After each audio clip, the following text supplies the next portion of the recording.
বাংলাদেশে এইচএমপিভিতে আক্রান্ত নারীর মৃত্যু। দেশে প্রথমবারের মতো হিউম্যান মেটানিউমোভাইরাস এইচএমপিভি আক্রান্ত এক নারীর মৃত্যুর খবর পাওয়া গেছে। ৩০ বছর বয়সী সানজিদা আক্তার নামের ওই নারী মহাখালী সংক্রামক হাসপাতালে চিকিৎসাধীন অবস্থায় মারা যান। সংক্রামক ব্যাধি হাসপাতালের তত্ত্বাবধায়ক ডাক্তার আরিফুল বাশার এ তথ্য নিশ্চিত করেছেন। ডাক্তার বাশার জানান, গতকাল সন্ধ্যা ৭টায় সানজিদা আক্তার মারা যান। তবে মৃত্যুর কারণ হিসেবে সরাসরি এইচএমপিভিকে দায়ী করা যাবে না। তিনি আরও জানান, সানজিদা ক্লেবসিয়ালা নিউমোনিয়া ও কিডনি সমস্যায় ভুগছিলেন।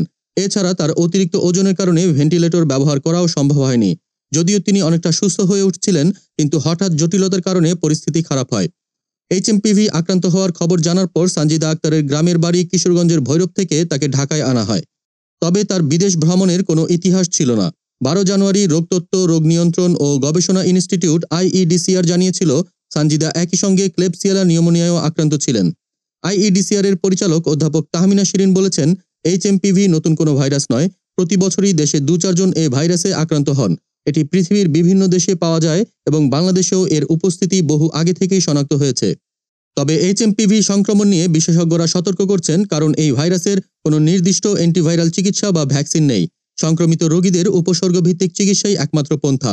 এই ভাইরাসে আক্রান্ত হওয়ার লক্ষণগুলোর মধ্যে শ্বাসকষ্ট, জ্বর ও সর্দি অন্যতম।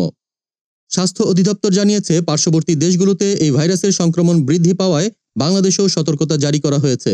বিশেষজ্ঞরা বলছেন, এই ভাইরাস নিয়ে আতঙ্কিত হওয়ার প্রয়োজন নেই, তবে সচেতন থাকা জরুরি। সানজিদার মৃত্যু পরবর্তী সময়ে তার স্বজনরা মরদেহ নিয়ে গেছেন। হাসপাতাল তত্ত্বাবধায়ক জানিয়েছেন, অধিদপ্তর বা মন্ত্রণালয় পরবর্তী সিদ্ধান্ত নেবে এবং প্রয়োজন হলে মৃত্যুর কারণ পর্যালোচনার পরিকল্পনা করবে। দেশ জগৎ ডেস্ক নিউজ।